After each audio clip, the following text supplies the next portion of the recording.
So with privacy being a concern for everyone, especially in March of 2018 with all the recent Facebook stuff, people have been asking me more and more about VPNs just in general. So I figured I would talk about VPNs. I recommend a VPN service, one that seems pretty good, but I'm going to put some caveats out there for all of them. First, it's March 2018. I'm sharing the data as I know it in March of 2018 because something horrible could be discovered about this VPN company and then my views would dramatically change about them. But I have my tinfoil hat on about any VPN companies, just so you know. So the short answer with all VPNs is the same thing. You're just changing who you trust. So you say, I have my internet provider of Comcast. I do not trust them not to sell my data, so I want a VPN. And what that VPN does is hide in a tunnel the data from Comcast. Comcast can still see that you're connecting to a VPN and do what they want with that information, but they can't see everything else you're doing. So that's kind of what I wanted to talk about. So that means you're just moving who you trust. P.I.A, I reviewed them before. I've done the pfSense before. I like some of the things they're doing because they've also paid for like public audits of open source software. They're very forward and open company in general with a lot of the information. They use OpenVPN as the VPN tool of choice. So those are all great things. They seem pretty straightforward as a company, but any of these VPN companies, they all claim they don't have logs. And we have found out from some of them when they've turned over their logs or worked with authorities that they are clearly keeping logs. I'm not going to go over each one of them. I think I have a video or two I've done about those companies before. So there's no matter what it is. And some people say, well, it's a U.S. company, so they're subject to U.S. laws. Yeah, but if they're a company in another country, how do you know that they've not decided to work with U.S. authorities? It's not like they wave a flag and tell you. So there's always, lots of information. I did like someone tweeted the other day, work with the Chinese companies because the Chinese companies don't interest in selling it to the American companies. I don't know. The reality is the internet was not designed for anonymity. So take that for what it's worth. That's all my caveats. If you're running a VPN, you just have to think about that. Now, good things about VPNs. The VPN can, if you're in an open internet, make it harder for people. Let's say you're in a coffee house or somewhere with public Wi-Fi. You don't want them to track you, so you want a VPN. You are encapsulating all the data from there. So that does work for that scenario as well. And if you're wondering what's on the screen here, this is my testing. I am going to show you how I have this set up so we can show you kind of the difference between all the noise a computer makes. And I specifically chose a Windows one because I imagine the majority of you are running Windows. It's going to be a lot different for Linux. But this, by the way, P.I.A is supported in both Linux, Windows, and even pfSense. And I've got a video on how to set it up, P.I.A up in pfSense as well.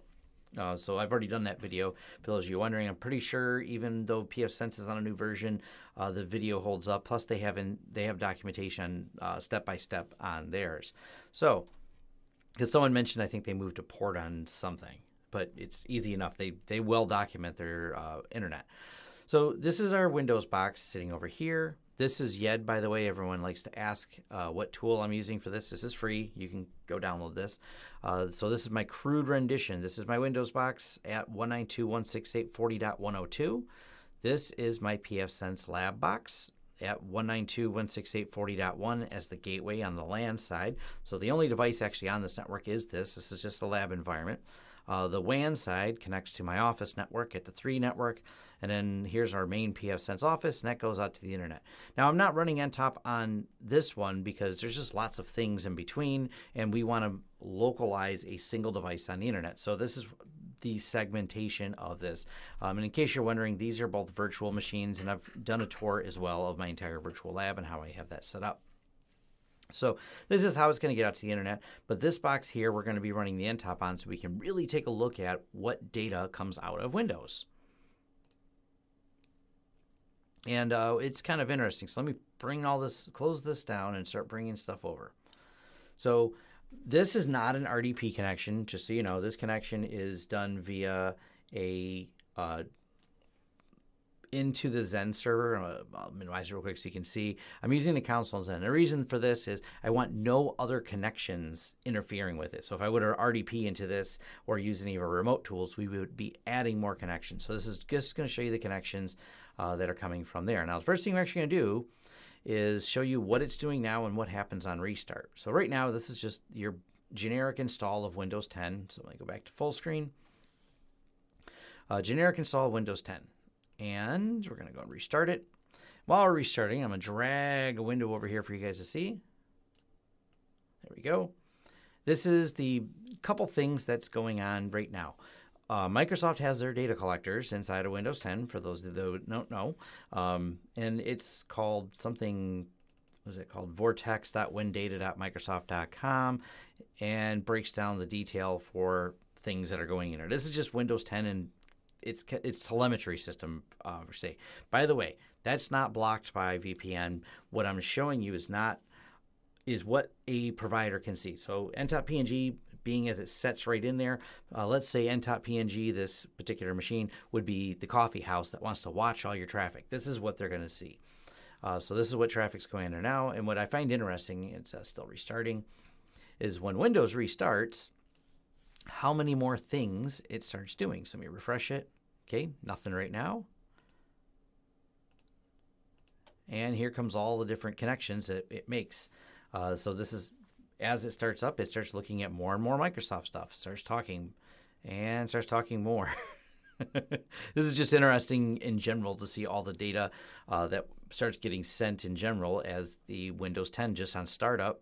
Oh, look, licensing.microsoft.com and everything else. Got to phone home, make sure the licenses are good. So if you ever just wonder how much data Windows 10 does just as soon as you start it up, it starts going to Bing. I don't understand this one. It connects to Twitter. I don't know why. I'm guessing it's part of the Bing. So all I did was restart this machine, and that many connections popped up. This is somewhat related to this, but it's interesting. So let's go ahead and log in here. All right. So we're logged in. Let me see if there's any more data that Microsoft wants to send because I logged in. Yeah, decent amount. What do we have? 37 connections in here just for logging into Windows for all the things. I don't understand the Facebook one either. I don't know what on here is going to Facebook. That's a whole nother video. Maybe I'll do a packet trace on this, but just give you an idea of all the things on there. But obviously you can see all of them. So if I'm a coffee house and I'm giving you free internet, these are all the things I can see. This is all the things Comcast can see when your box connects online. These are all the publicly available information. Now, because the traffic itself is encapsulated in SSL, you don't get to see inside the traffic. They only know where you connected to because of DNS. That's how I can see what the connections. You don't know, because of SSL, the contents of that connection. And that's also why people ask me about proxies all the time, and I'm like, they're trouble to set up because you have to add more trust to get inside the SSL certs. But before I digress too far, all those connections are doing there. Now let's open up private internet access.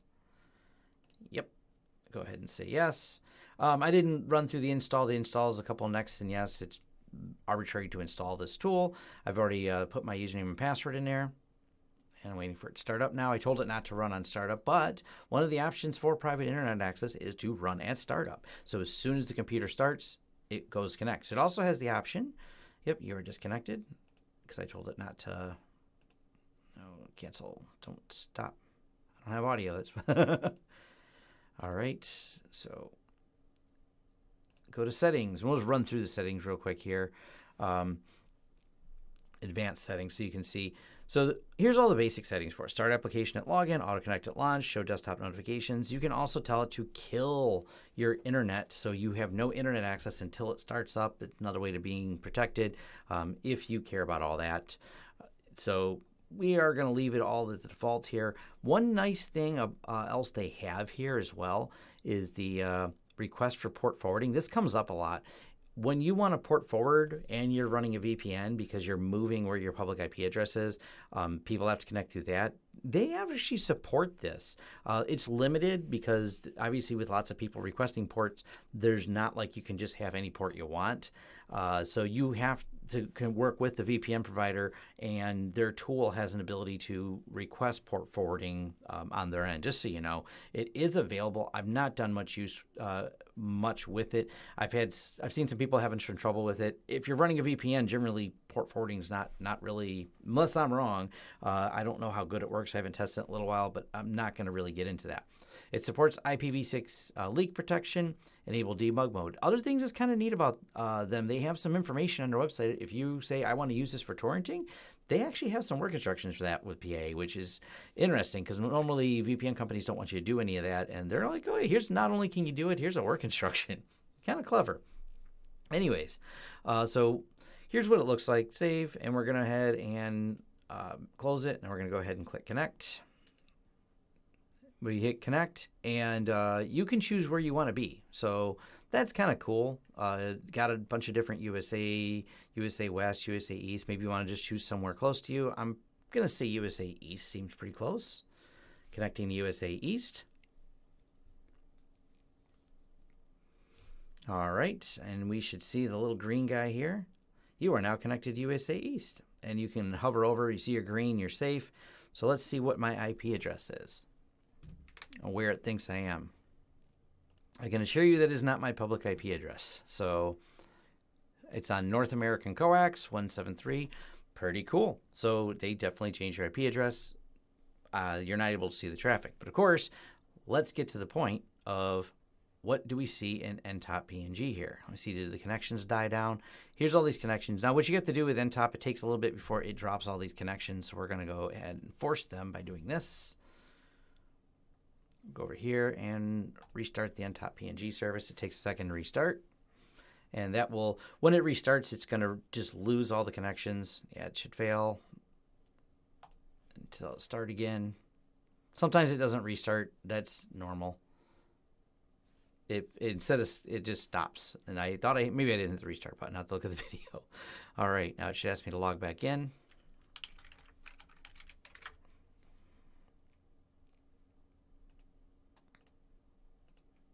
Go over here to hosts. Huh, not much here. Protocols? Unknown. Huh. Yeah, that's what your ISP would see now. So now we are back to simulating, an ISP or that free coffee house that you're getting at. And as you can see, nothing in here at all. The one connection that's going here. UDP, and the reason it says UDP, just in case you're wondering, not SSL or something like that, for the type of protocol that's being used, is specifically because that's the way OpenVPN works. It just creates a UDP session, and they can see this. So we went from we can see everywhere you're going back to this, nothing. So they move this out of the way. Let's surf the web a little bit. Open up my website. It's got lots of stuff on it. We track everything, of course, We got Google Analytics on here, so it's making calls all over the place. So there's my website's pulling up. Cool. I'm not logged into Facebook here.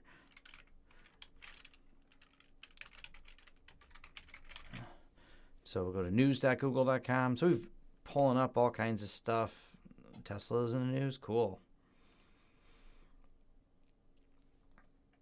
All right, there's Elon. All right, we went to surf some websites. Let's go look at what our coffee house or internet provider can see. The amount of data you used. That's it. Nothing else.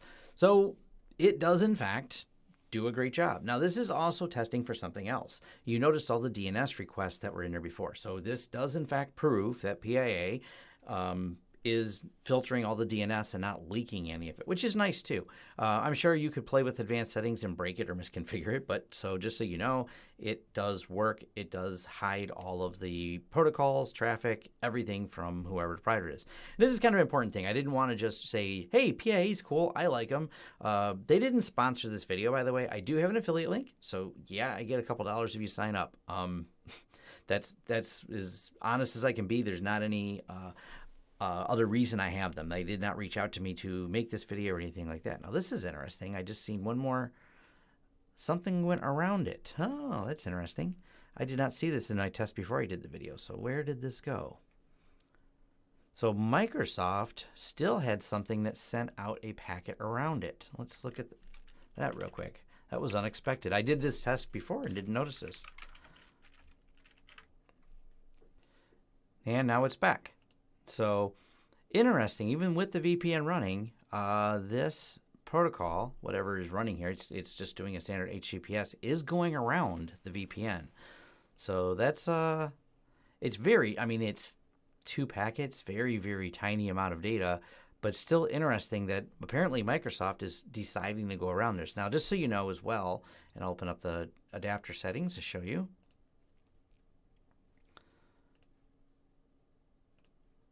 I disabled IPv6, so it's not even an option for it to send data out in another method. So as you can see right here, the IPv6 is unchecked. So Microsoft sends a packet out apparently to themselves, because that is a Microsoft destination on there. All right, I'm going to leave you guys a link to this. This is so I don't have to do a follow-up video, because a quick Google search of that IP address landed me on this website. And basically what someone did was they did what I talked about just doing, a whole raw dump of everything that happens in Windows 10 telemetry. What's interesting to me is the fact that the VPN is being bypassed by Windows 10 for this.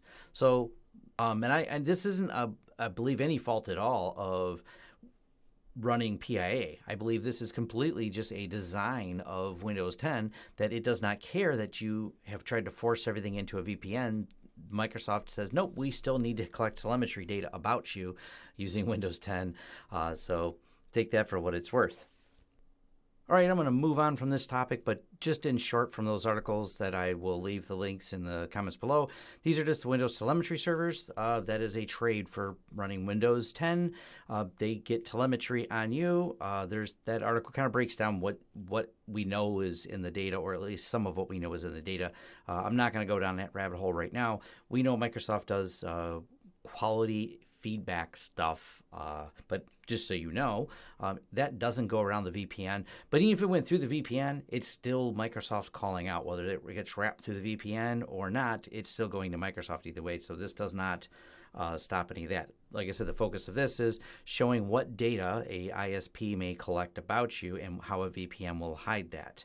But like I said, I don't believe it's any fault of them. It's a base of the operating system being Windows 10 issue. All right, and the last thing I want to talk about is VPN speed testing.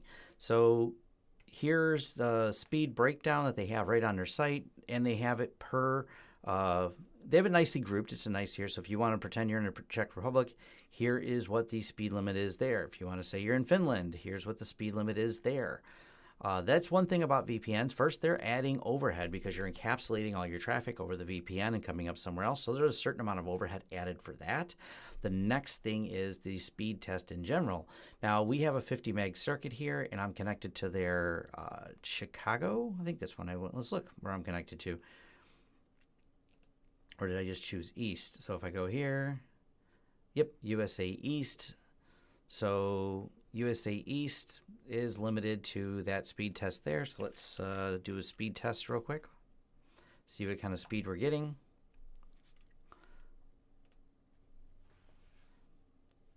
There's your ping test.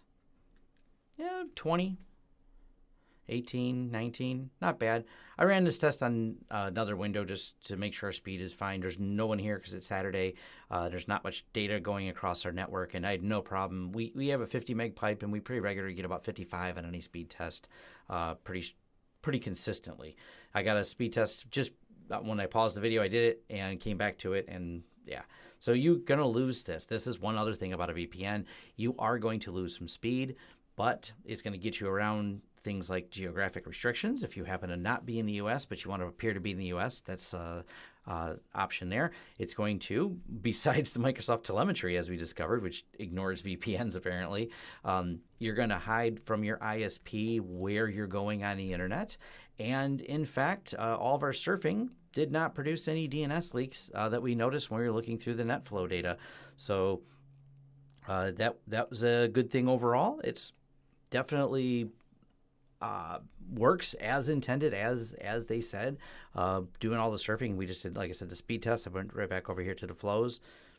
That's it. The only other packets that got sent out, the other couple of ones were these couple of packets to Microsoft for telemetry. But other than that, P.I.A seems fine, or whatever VPN you want to use. Just going to give you an idea of what you're getting with a VPN, what you're hiding with a VPN, and what the results are going to be.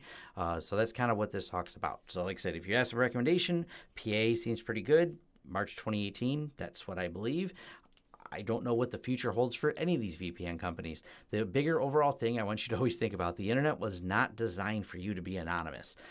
It's designed to collect data about you, and that's how the advertisers, when they find out how much data there is to be discovered about you, i.e. Facebook and all the other related stories, that's what they do for targeting and things like that. So this is just to raise some awareness and kind of show you what it does and give you kind of an overall view of it. But that's it. And we discovered with me at the same time the telemetry stuff. I'll leave the links below so for those of you who want to do a deeper dive on how Windows 10 does its telemetry. Those articles seem pretty well written as far as they break down the TCP details of what they know is in that traffic. All right, thanks for watching. If you like the content here, like and subscribe. If you want to sub for PIA, as I said at the beginning, was not sponsored by them, but I do have an affiliate link below if you're interested in signing up for them as a VPN company. Thank you very much.